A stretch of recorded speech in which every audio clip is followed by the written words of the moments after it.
So what I was saying is that in the last class we looked at the role, or at least I just quickly glanced over the role of the boundary layer over the heat transfer coefficient. So I was saying that there is certain reason why turbulent boundary layers tend to have a much higher heat transfer coefficient. And I mentioned in the last class that it is to do with these fluctuations which tend to grow in the turbulent boundary layer, so the energy transport happens through the formation of these large eddies which lead to significant mixing in the boundary layer. Now, just for a point of information, I would like to mention here that there are three zones have been shown here, three zones in the turbulent boundary layer which you should know about. Okay, so there is a viscous sublayer which is very close to the wall, or the region of the turbulent boundary layer next to the wall, which is where diffusion is dominated, and so you have velocity sort of going linearly as y. Then you have a buffer layer where both diffusion and turbulent mixing are sort of equal. So basically these two mechanisms both play a role in transport. And then as you go into the turbulent region, which is the next layer, you have primarily mixing, because of which the heat transfer coefficient tends to be high. So anyhow, so this is something that I wanted to let you know, just because we're talking about turbulent boundary layer. And I was saying that you've done this, or at least you must have looked at the boundary layer, or the velocity boundary layer in the course on fluid mechanics, and maybe also discuss a little bit about turbulence. So I will not go deeper into this topic now. Rather, I will work with the issue which is of main concern to us, which is how are transport mechanisms in the velocity boundary layer similar to the thermal boundary layer or the concentration boundary layer. So my job today is to actually show you that these three are very similar, and so I will try and establish that through some arguments. So to begin, I will first start with writing the governing equations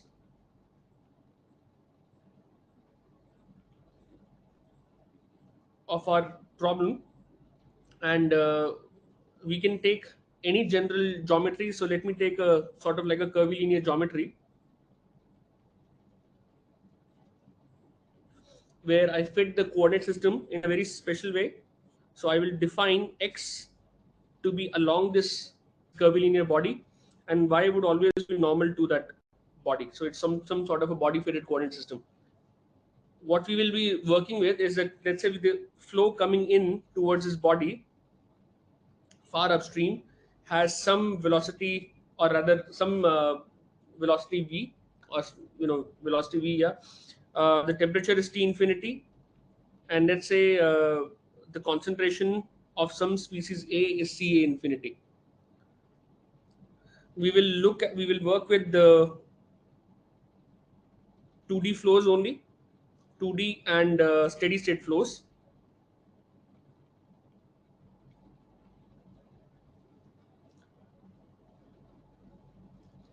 Now, what we know is that as flow goes over, and if, let's say, the surface has some temperature Ts and concentration Cas, then we will have the three boundary layers being developed. So we will have, of course, the thermal boundary layer which will develop.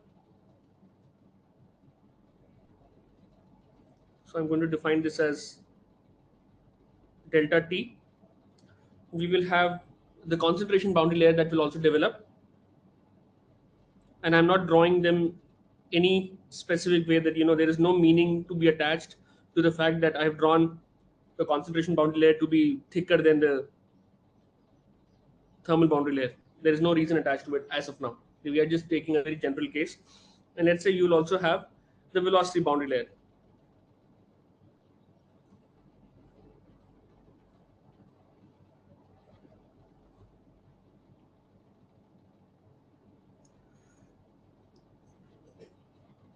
So at the ends of each of these boundary layers, essentially you are reaching free stream conditions. So you reach T infinity here, we are going to reach Ca infinity here, and what we will reach would be u infinity here, which is the free stream velocity along the x direction, not v. Okay, v basically will be, if I can write here, v square would be, something like u infinity square plus, I don't know, local, yeah, you can say v infinity square. So now what I will do is to show you how these mechanisms are similar. I would not derive specifically the governing equations, especially the Navier-Stokes, which you're all aware of. So we'll just start by saying that we already know how these equations are derived. I thought you have derived them in the previous course. So if I look at the momentum equation alone, the velocities are actually governed by the following equation, the continuity equation. Remember, it's steady state, so we have the continuity equation to begin, so the time derivatives will not appear. Then we will have the momentum equation, let's say along the x direction, so that would be rho u du dx plus v du dy to be d by dx of sigma xx minus p plus tau yx by dy plus x, where x will be essentially the body force per unit volume, and the y momentum will be u dv dx plus v dv dy to be d by dy of sigma yy minus p plus d by dx of sigma xy plus y. So those will be the momentum equations.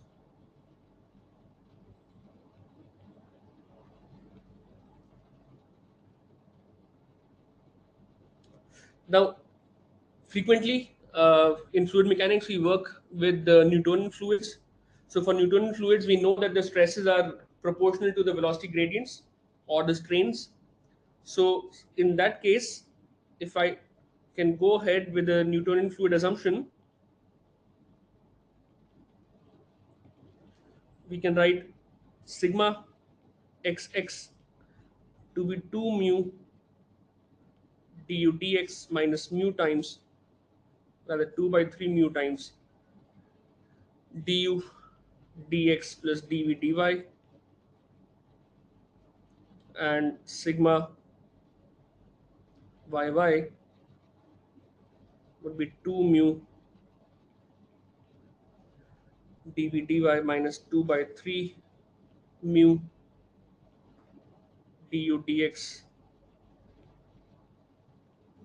plus dv dy, and finally tau xy will be the same as tau yx, which is the shear stress, will be mu du dy plus dv dx.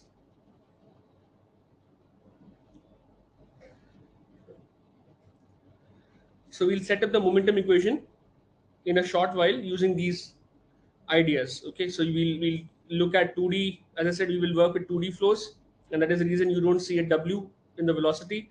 You will work with steady state flows, so you'll see steady state has already ensured that the time derivative doesn't appear, and we are working with Newtonian fluids, or we're assuming that the fluids are Newtonian. Now, similar to the momentum equation, the energy equation can also be derived by similar principles. And for energy equation, basically what we do is, if I can fix the coordinate system somewhere, let's say we have our coordinate system which is x, y, and z, and we can take a small control volume somewhere, a control volume which is of size dx, dy, somewhere in the fluid. So maybe I take a control volume which is exaggerated just for making things clear, of size, let's say dx and dy.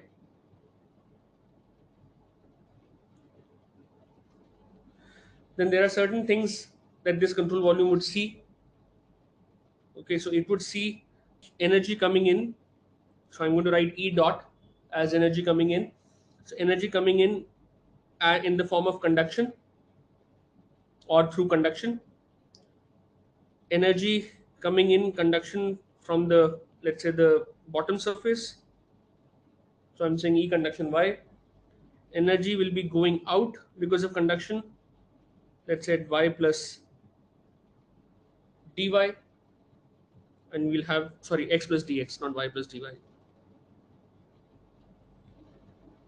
X plus dx, and we will have energy going out in the form of conduction, or in the by the mode of conduction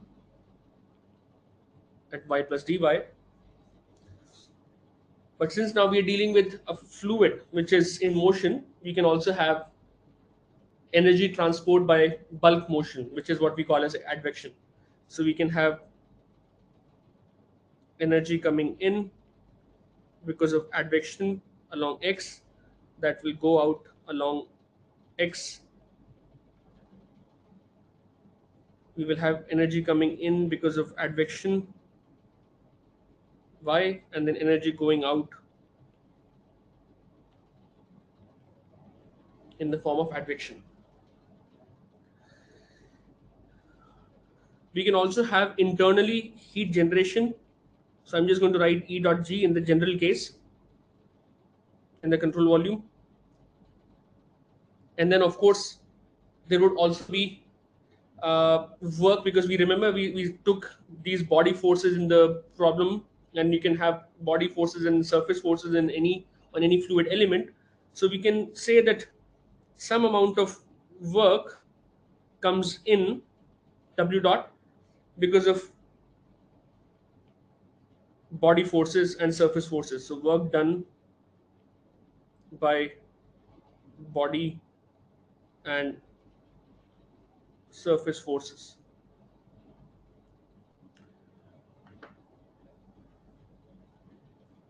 So your book has a detailed derivation for this. I'm going to skip that because that is besides the point. It basically will slow us down, and we don't need to see all those details as of now. But what you know is that if I can apply, so if I have to apply energy equation, I will actually have to take into account all these contributions in this control volume, and then write the differential equation, whatever comes out eventually. So I'm just going to skip to the differential equation that we get eventually. What we will get is an equation in the internal energy of the fluid. So we will have rho u dE dx plus rho v d dy to be equal to d by dx of k dt dx plus d by dy of k dt dy minus p, which is p is the pressure, du dx plus dv dy plus mu times a term phi, which I will explain, plus any energy generation, any volumetric energy generation in the system. Now mu phi that I've used here is also called as viscous dissipation, and the way it looks is that it is mu times du dx plus dv dy, or rather du dy, sorry, du dy plus dv dx square plus 2 times du dx square plus dv dy square minus 2 by 3 times du dx plus dv dy square. So viscous dissipation is essentially the rate at which kinetic energy, which comes from, because of the inherent momentum carried by the fluid. So it's the rate at which kinetic energy is irreversibly converted to heat in this fluid, into thermal energy in the fluid, just because of viscosity or because of viscous effects. So in case mu was zero, if it was a case of an inviscid fluid, we will not have any viscous dissipation, and so you can see that mu zero would mean that this whole term goes to zero. But if you have a finite viscosity, you can basically very well imagine that you have shearing between the layers, or you have viscous effects between the layers. So you can, so that energy because of viscosity is irreversibly lost. It is one of those irreversible phenomena which lead to that kinetic energy getting converted into thermal energy. So the internal energy will rise because of viscous effects. Now there are different parts to this that you can identify. The first part, contribution, comes from shear stresses, and the next two, which are these two, they come from normal stresses.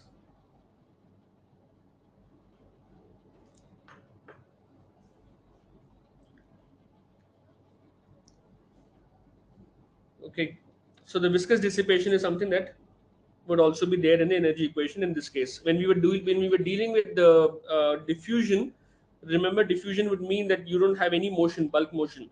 So this mu phi would be zero, and similarly this will be zero. You will only have this term plus q dot, and maybe on the left hand side you had a transient term.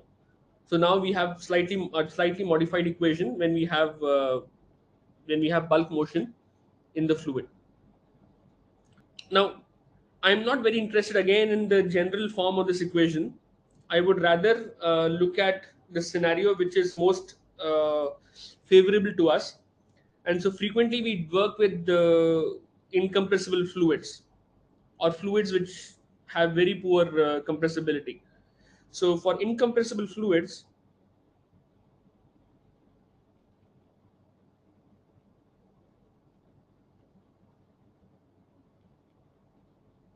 which would mean that rho is constant, uh, the energy equation gets modified, and so it becomes rho Cp. And remember, for incompressible fluids, what we will have is that the energy will actually go as Cp dt or Cpt. So we'll have rho Cp u dt dx. So the temperature comes in now. V times dt dy would be d by dx of k dt dx plus d by dy of k dt dy plus the dissipation plus any generation.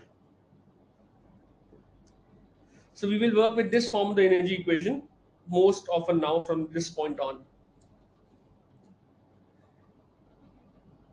Similar to because the concentration scalar Ca also has a similar derivation for conservation.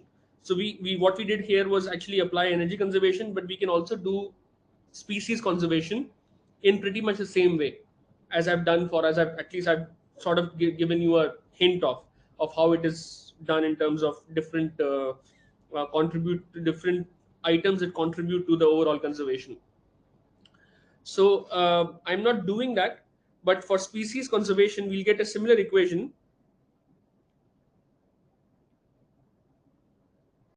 And species conservation, we're dealing with binary mixtures. If you recall the last lecture, I mentioned that there is a binary mixture, which is, let's say, a mixture of A and B, two species A and B. So in typically when we do species conservation, we take concentration, total concentration, which is sum of Ca plus Cb, to be constant in the case of a binary mixture. So in this case, I only need to write one equation. The other equation can be, or rather, if I can calculate Ca, I can get Cb, because that would be equal to C minus Ca. Okay, so we can get u dCa dx plus v dCa dy to be d by dx. And of course, I will have to use Fick's law here to derive this equation, which I had mentioned in the last class. We will do more detailed study of that when we do mass transfer. So I'm not going into it in all detail as of now. So that would be the species conservation equation, where Ca is the concentration, dAb is the binary diffusion coefficient, and n dot A is the generation term. So Now we get to, so saying that, let's say we take these equations for granted, though I've not gone into deriving each and every one of them in detail, but let's say that the conservation form that I've shown can be used to get to this stage. Now we get to the point where we look at how these mechanisms are similar, whether they are whether we can do some simplification somewhere when we do these kinds of analysis. So to understand these simplifications, we need to look at what are called as boundary layer approximations.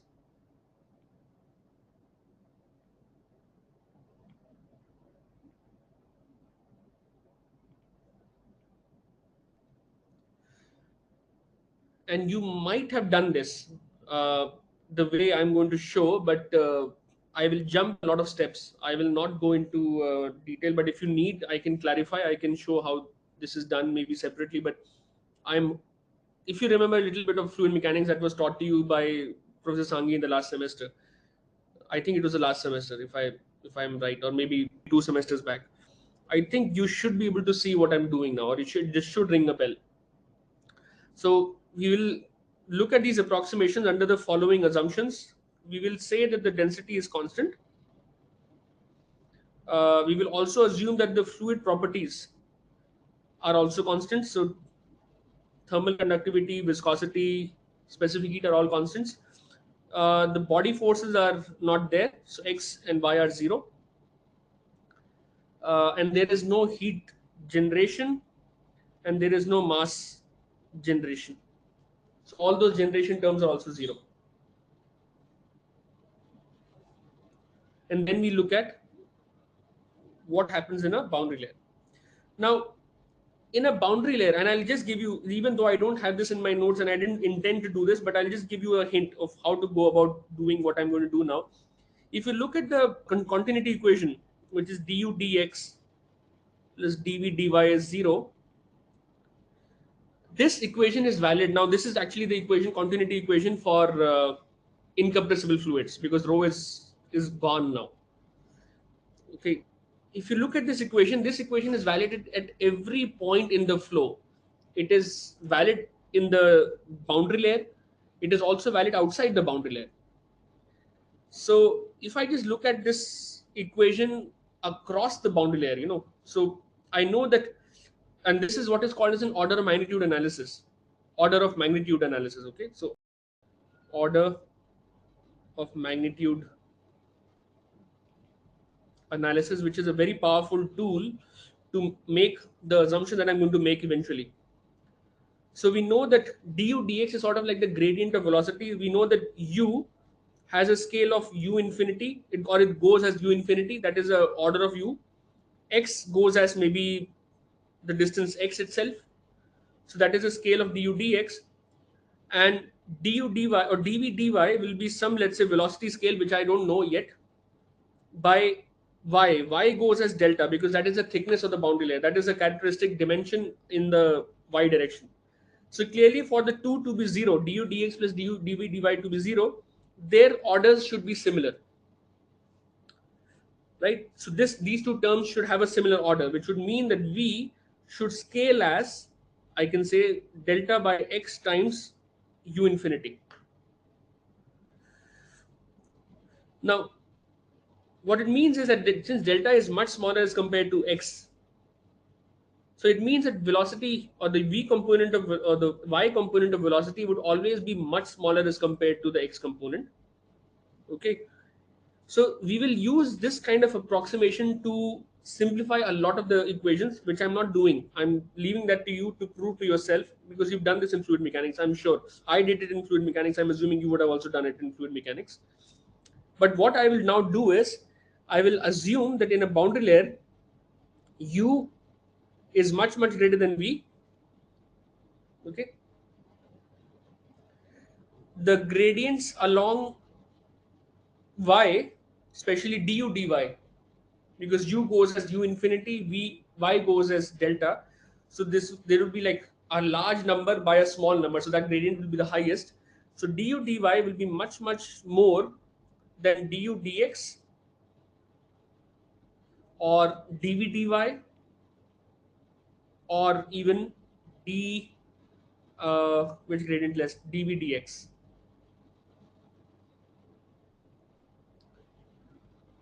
So this gradient will dominate. Similarly, in the thermal boundary layer, dt dy will dominate over dt dx, for the same reason that the boundary layer thickness is much smaller as compared to the length along which you're going. And similarly, dca dy will be much more than dca dx. Okay. Now, just a point of caution here, although I didn't mention anything till now, but let me say it now.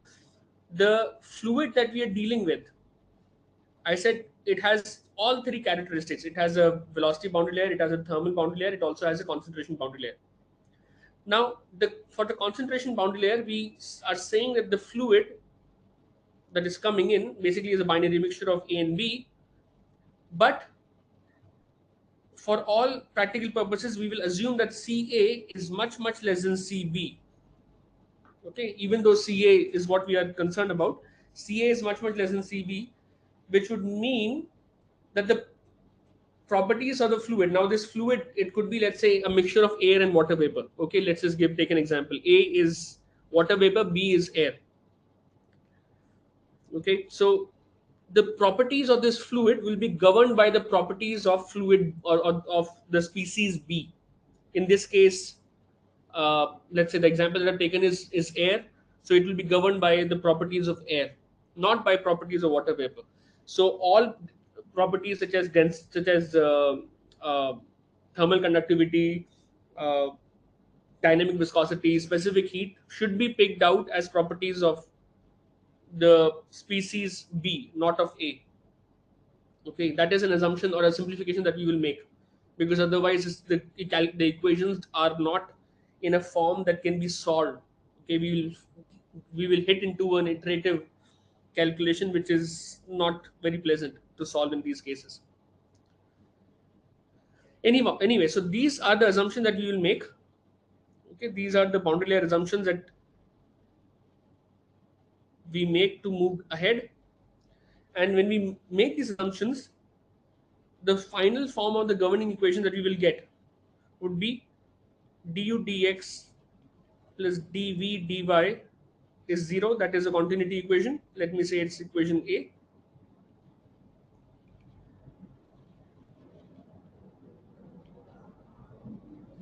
We will have the x momentum equation. X momentum equation will be, now, u du dx plus v du dy to be minus 1 by rho dp dx plus nu, which is the kinematic viscosity, which is mu by rho times d2u dy square. So now by making that assumption of du dy dominating over du dx, I basically have only one diffusion term left on the right hand side. Okay, you may think over why I have kept du dy here. Okay, why I or rather, if I have kept du dy here, how does it scale with v? So you can actually try out these two terms will actually scale in the same way. Something that you should have to try. You really have to try this to see what I'm saying. Finally, the y momentum. Now in the y momentum, this becomes very special. Oh, by the way, let me label this as B. Y momentum becomes very special, that all terms become smaller as compared to everything else. So what we are left within the y momentum will be just dp dy, and it basically approximates to 0, but I'm just going to say it as 0. It is not exactly 0, but it is approximately 0, or it is much smaller as compared to everything else. This is the y momentum equation in the boundary layer. What it means is P is not a function of y anymore, because dp dy is 0. So P pressure is only a function of x, which means dp dx, a partial derivative, can actually be replaced by a proper derivative. So the implication of this result that I've written down very quickly now, and I'm asking you to please derive and prove this to yourself, is that the pressure in the boundary layer is considered. So if the boundary layer, let me draw this now, just to also make it a point to explain what I'm saying. So let's set a distance x. We have, maybe this is the y coordinate. This is the y direction. So we are saying that the pressure across of the pressure does not vary along y. It is the same pressure at all points at a given x, which means that dp dx that I've written here sort of becomes a known quantity, because dp dx would be calculated based on inviscid conditions or conditions outside the boundary layer. Remember, conditions outside the boundary layer can be approximated as potential flow conditions. I don't know if you again remember what is potential flow. But potential flow is typically a flow where you can say the flow is become irrotational, or there is no vorticity. Vorticity goes to zero there. So typically what is done is, in these boundary layer analysis, we look at pressure outside the boundary layer, right? We calculate it here outside the boundary layer, and that is then imposed inside the boundary layer.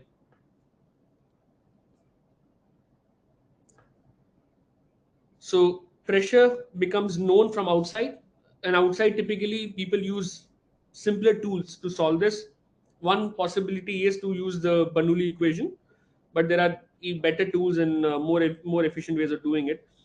So dpdx becomes known. So remember, so when I'm writing dpdx now, it is not an unknown quantity; it is a known quantity which comes from something else, which comes from which comes from the solution from outside the boundary layer. Okay, from the free stream conditions. So dpdx is a quantity that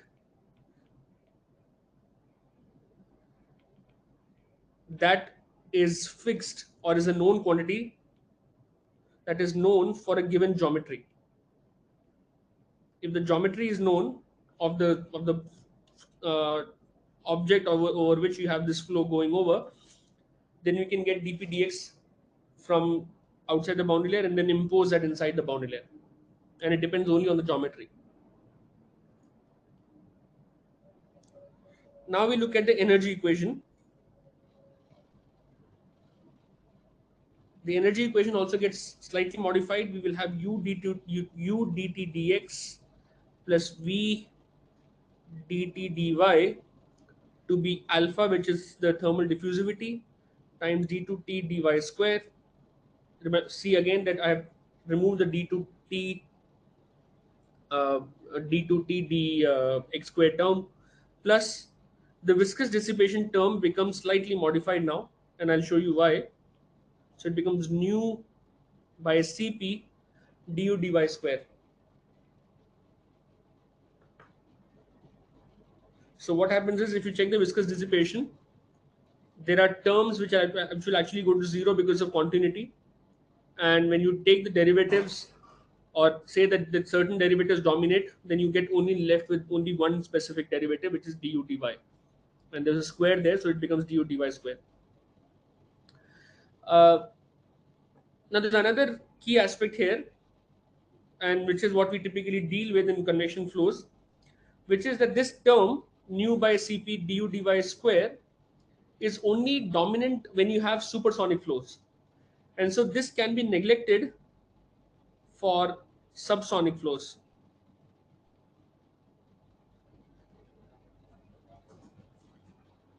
Okay, it's marginal for subsonic flows, so we can neglect and still go ahead and solve the system of equations.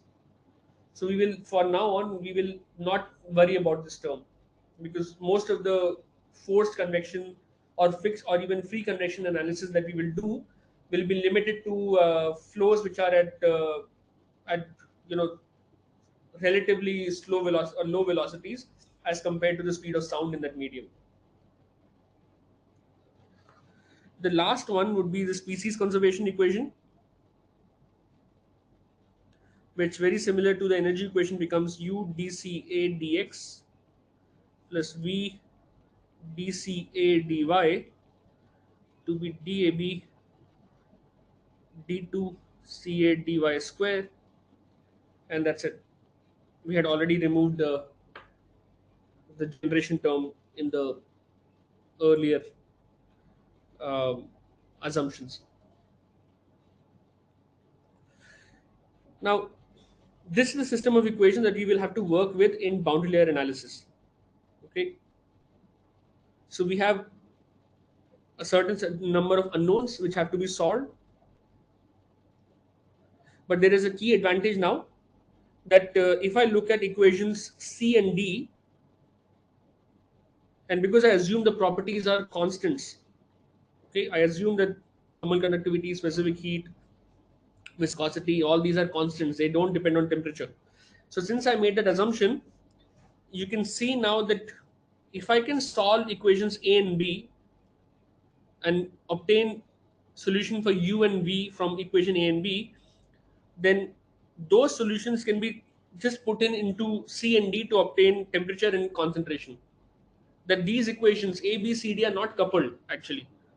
A and B are uncoupled to C and D. So if I can get U of x comma y and V of x comma y, which I can solve first before I solve the other equations, then T of x comma y and C of x comma y can be obtained.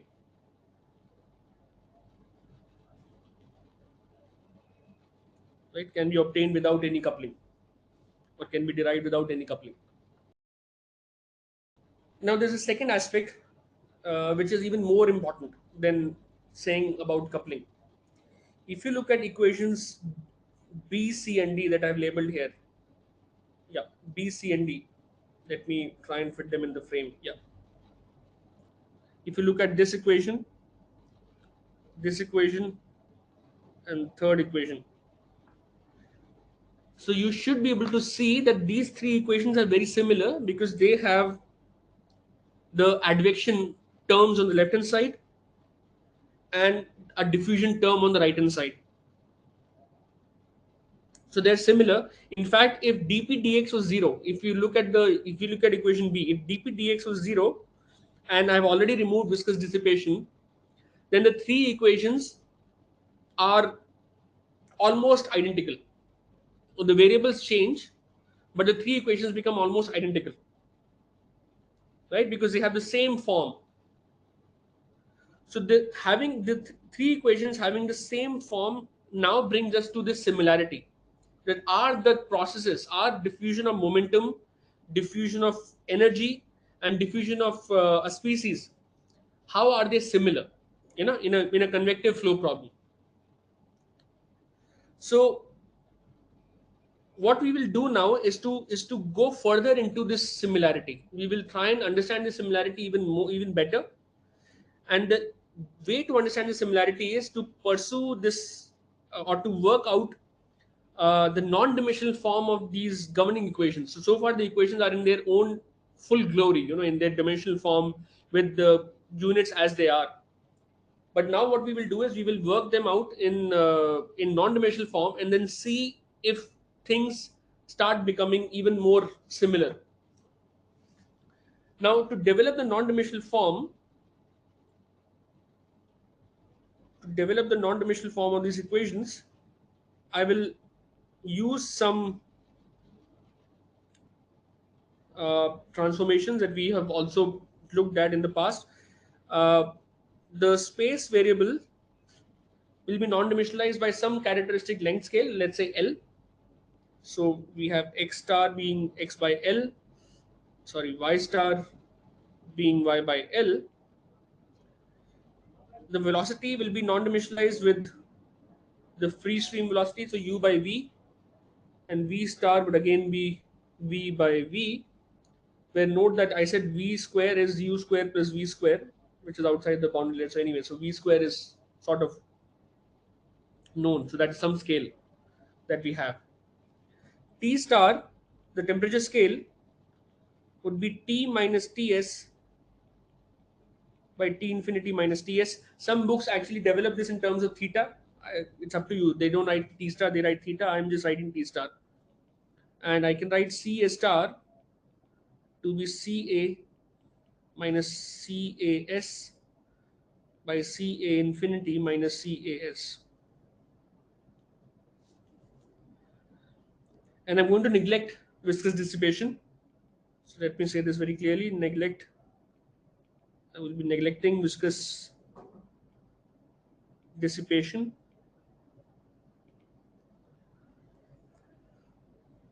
So again, you can try this out. It's a simple exercise. You're smart guys, so you should be able to work this out. That the momentum equation becomes u star du star dx star plus v star du star dy star will be minus dp star dx star plus nu by vl d2 u star dy star square, where P star is a non-dimensional pressure, which is typically which is P by rho V square. Okay, so it's normalized with respect to dynamic pressure, which is rho V square. The energy equation will become U star dt star dx star plus V star dt star dy star to be alpha by VL d2 T star dy star square. So I'm going to write the equations in a certain form to show you what eventually I think this will become clear, but let me just do it the way I'm doing it. So maybe arrange it in a certain column format. And the concentration equation becomes U star dCA star dx star plus V star dCA star dy star to be DAB by VL d2CA star dy star square. So these become the three governing equations for us to move ahead. Now, I will introduce a few non-dimensional parameters. Remember, this equation is non-dimensionalized. So clearly, if there are certain properties of parameters that appear, they must be forming some non-dimensional parameter. Okay, so for that reason, I will form some non-dimensional parameters. One will be the Reynolds number, defined based on the length scale and the velocity scale. So I'm going to say REL, subscript L. So that becomes clearly this non-dimensional parameter, which would be VL by nu or rho VL by mu.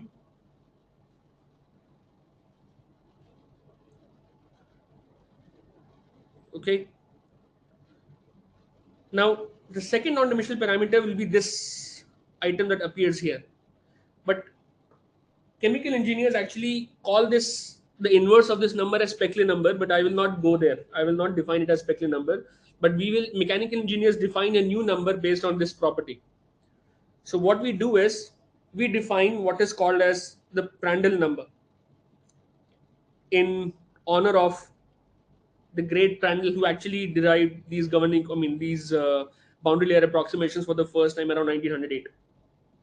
So Prandtl number is defined as PR, which is a ratio of nu by alpha, kinematic viscosity by thermal diffusivity. And similarly, I will also define a new non-dimensional number to cover this DAB by VL. We will define Schmidt number,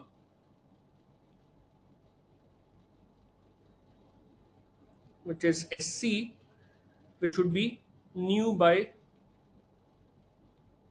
DAB, ratio of kinematic viscosity to the binary diffusion coefficient.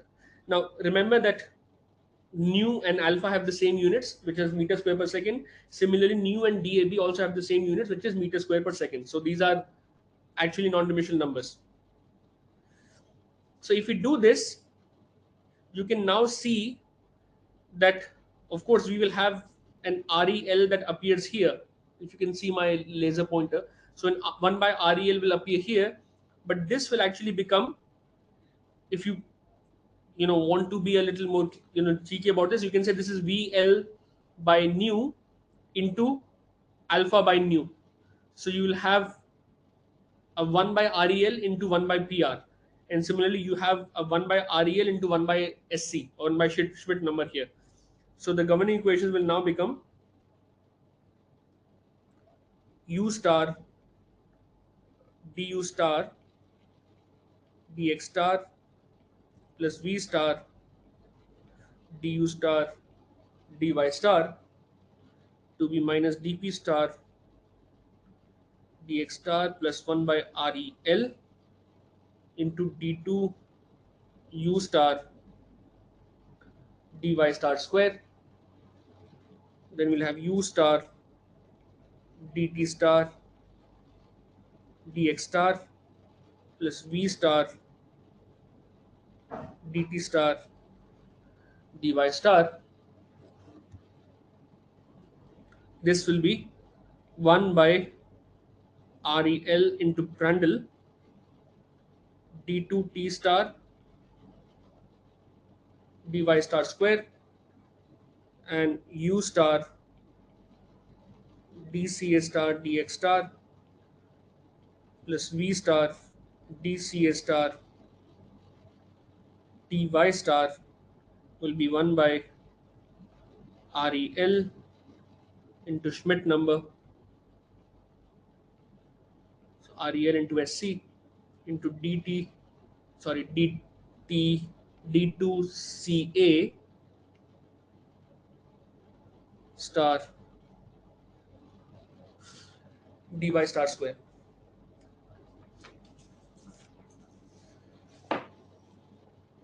Okay, so these are the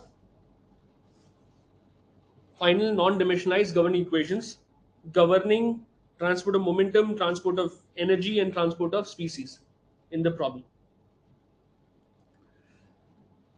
Okay, now forget about the momentum equation. Notice the large degree of similarity between the last two equations. So if you notice here, see how similar are these two equations, this and this. So these two equations look pretty much the same, except the variable is changed. T star becomes C star, or you can say C star becomes T star, and Prandtl becomes Schmidt, or Schmidt becomes Prandtl. It's up to you to say which one is the first equation, which is the second one. Now I will use this now to establish a few things. Now we are almost hitting towards the important part, and so please pay careful attention. I can say from these three equations, I can make a few judgments about the form of the solution.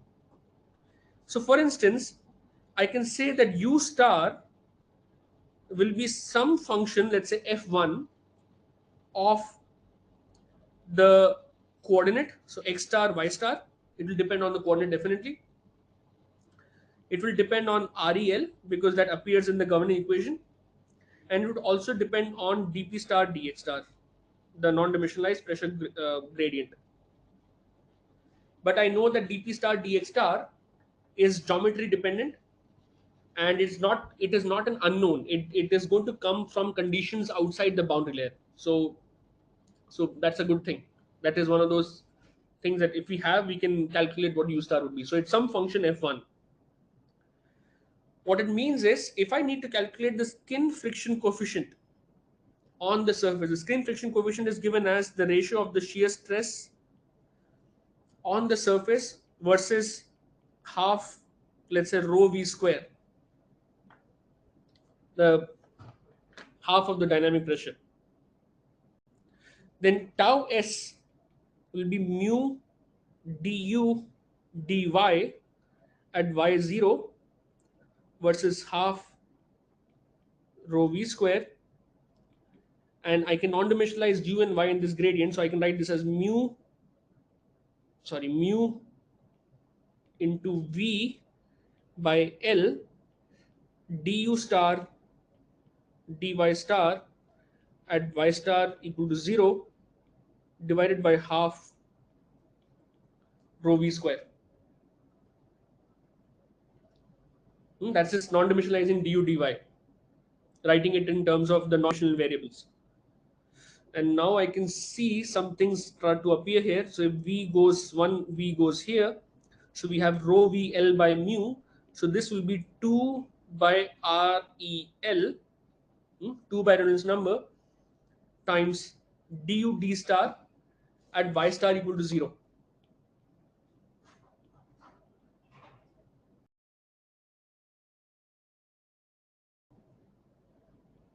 And now note that du d star will be derivative of this function with respect to y star and at y star equal to 0. So y star, when you put 0, the y star dependence will actually go away. So I'm going to replace du d star or du dy star at y star 0 by a new function, let's say f2, which is only a function of x star, rel, and maybe the pressure gradient, some function. And just because I'm saying that dp d star or dp star dx star is being known from outside the boundary layer, I'm even going to get rid of this here.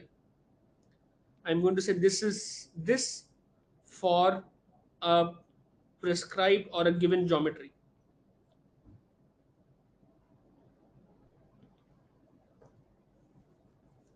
So skin friction coefficient will be a function of x star. So it's, of course, it's a local skin friction coefficient. It is not a global value. It is that locally what is the skin friction coefficient given by in the velocity boundary layer. Very similar to this now, I will write T star, which would maybe appear from a solution of the energy equation. From this equation, that T star would appear. So we will say T star would be, let's say, some function f3 of space x star y star of Reynolds number, because that Reynolds number appears in the governing equation, of Prandtl number, because that also appears in the governing equation, and dp star dx star. Why dp star dx star? Because dp star dx star will influence u star v star because of the geometry. So, but we're just putting it there to make sure that we don't forget that this dependence is somewhere there. Now, if I was to calculate, very similar to skin friction coefficient, if I wanted to apply the boundary condition at the interface of the fluid and the solid, remember that I was mentioning in the last class that at the surface of the solid, or that surface which is a stationary surface, the transport of energy happens because of conduction, and then so it is basically conductive flux, which is basically converted into convective flux because of the way Newton's law of cooling is written. So I can say in this problem, I can say h times, let's say, Ts minus T infinity, which is the total amount of flux being carried out from a, let's say, heated surface, would be the flux, diffusive flux of the fluid at the surface at y0. And remember, kf is the thermal conductivity of the fluid. I'm writing subscript f to denote it's a fluid, not the solid. There's no solid now, I mean, for our consideration, because we're dealing with transport in the fluid, not transport in the solid. So we can non-dimensionalize this equation as well. We can say this is going to be minus kf. T was actually, or rather, T star was T minus Ts by T infinity minus Ts. So we'll have a T infinity minus Ts here times dt star, and we'll have a denominator L there, dy star. So this is y star equal to 0. And I can now see that this t s minus t infinity cancels with this, but it also takes away the negative sign. So we have uh, dt star dy star at y star equal to 0 to be HL by KF. So the non-dimensional temperature gradient at the surface is given by HL by KF. HL by KF, this quantity is one of the most important quantities in all of convective heat transfer. This is called as a Nusselt number. In fact, going forward from now on, you will hear about this number all the time. In fact, this will become our objective now. We will be trying to calculate Nusselt number for all particular problems, and you will see why. So remember, Nusselt number is HL by KF. It is the same, it looks the same as Biot number. Biot number was also HL by K, but the K there was the thermal conductivity of the solid. Okay, and we were comparing the resistance to conduction versus resistance to convection. Here we are dealing with temperature gradient on the in the fluid at the surface. So there are differences. They're not. Don't think of Nusselt number as a ratio of resistance. It is not. It is not. It is just a a temperature gradient on the surface. So it's a dimensionless temperature gradient. Now, for a given geometry, again, because Nusselt number is dt star, dy star, and we said t star is some f3 of all these variables, clearly, clearly I can say that the Nusselt number would be some function, maybe f4 of x star rel Prandtl for again a given geometry. And I'm saying that just because t star is some f3 x star y star, and because we've taken the derivative at y star equal to 0, so y dependence is gone, dp star dx star is also gone now. Okay. Now compare this equation with this equation. And so if you notice, both came from derivatives at y star 0. So the Nusselt number is to the thermal boundary layer what the skin friction factor is to the velocity boundary layer. They are sort of, you know, analogous, or they have a strong similarity, because the functional forms are also starting to appear very similar, very similar. Moreover, if I was to calculate the average Nusselt number, hmm, which would be some average heat transfer coefficient over a distance x times L by Kf, that would be just a function of REL and Prandtl, because we have averaged over the distance x star. So basically, you sort of average over a certain area. So remember this. This equation, though very subtle, as of now, it will form the basis for most of our uh, convection transfer calculations. That the Nusselt number can be written only as a function of Reynolds number and Prandtl number. And more importantly, I don't want to emphasize enough. I mean, whatever I may say won't emphasize enough the importance of non-dimensionalization. But by the process of non-dimensionalization, we have reduced the problem to only a few variables, and now it is universally applicable. Otherwise, we will have to do so many calculations for each fluid, maybe separately. If you do an experiment with maybe water, one with air, you'll have to have that much number of data. But by non-dimensionalization, everything has been clubbed into such these categories, which become easier to compare or even to calculate, because we don't have to do so many experiments. We can maybe use experiments for water in air, into when we apply to air, as long as the non-dimensional parameters are the same.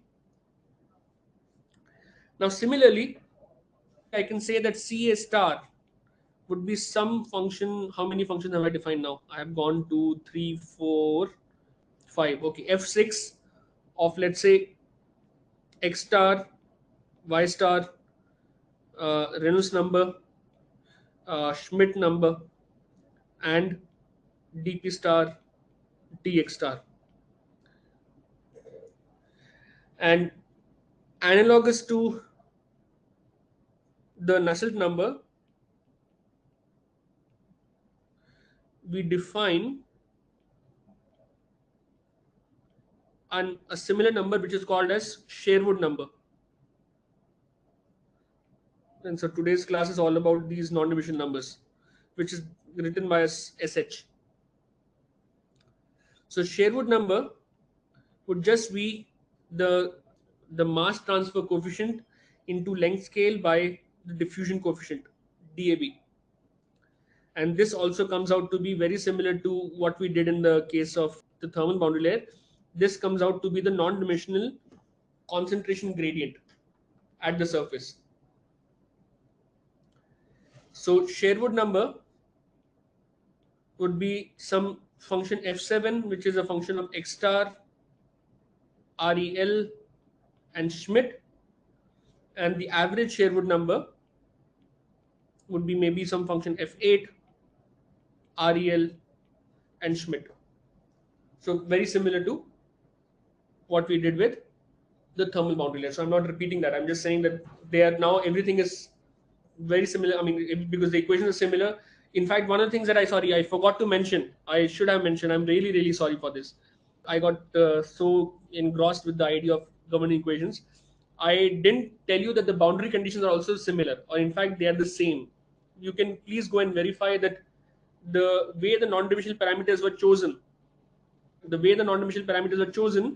T star at y0, T CA star at y0, and T star at x star 0, all these parameters, all the boundary conditions become the same. They basically get normalized between 0 and 1. So you have the same set of boundary conditions, and that is the reason the solution is also the same. I should have mentioned this, but my mistake, I'm really sorry for that. But please verify that the boundary conditions are also the same. If you're not able to make sense of it, please look at the book, and I think you will be able to understand what I'm saying. Okay. Now, again, very similar to what I said about Nusselt number, the Sherwood number is to the concentration boundary layer what the Nusselt number is to the thermal boundary layer. So it's the same thing. Now, the last thing I want to say before I close today's class is to tell you about what are these Prandtl and Schmidt numbers. So Schmidt is something that you can guess the way I would define Prandtl number, but let's look at Prandtl number. We said Prandtl number was nu by alpha, which is the ratio of the momentum diffusivity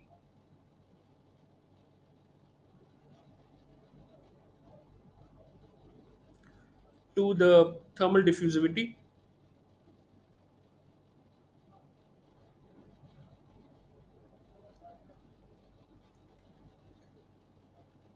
So for gases, for most gases, I would say, Prandtl is nearly 1 for most gases.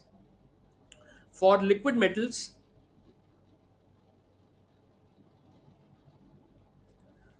you will see that the Prandtl number is much, much less than 1. It's a very small number. And for oils, Prandtl number happens to be much, much more than 1. Moreover, if you're dealing with laminar flows,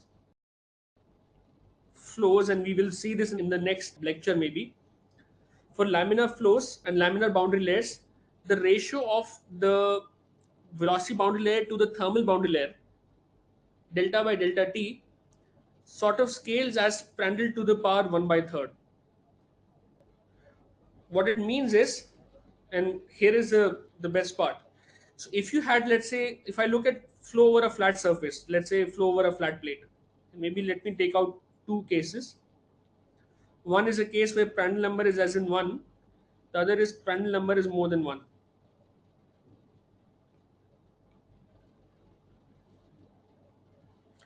And so say we have the velocity boundary layer, or other, say we have, since Prandtl number is less than 1, and the boundary layer development starts at the leading edge in both cases, at the points that I've labeled there. So since Prandtl number would be, if it's less than 1, it means that delta would actually be smaller than delta t. So you will have the velocity boundary layer like this, and the thermal boundary layer going like that. So the thermal boundary layer would be thicker as compared to the velocity boundary layer when you have Prandtl less than 1. And if both boundary layers start developing at the same place, that's very important.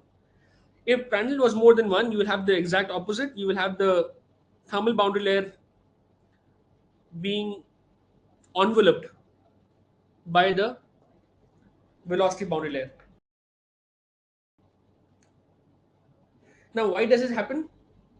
Why do we say this? Now, if I just look at Prandtl number, which is nu by alpha, what it means is that if nu is large, let's say Prandtl number is more than 1, which means nu is greater than alpha.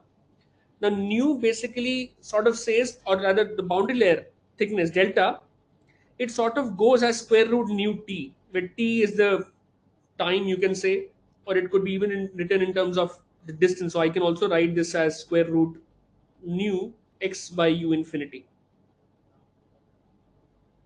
And similarly, delta t would go as square root of alpha x by u infinity, something like that. The scaling goes like this. So clearly, if nu is large than alpha, then the diffusion of that information of momentum is to a much greater distance. So you see the boundary layer is much more thicker there as compared to the thermal boundary layer.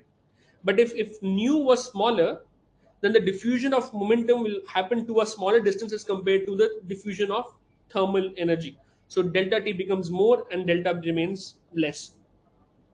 Similarly, Schmidt number, which we wrote as nu by dAB, becomes the momentum diffusivity to the mass diffusivity.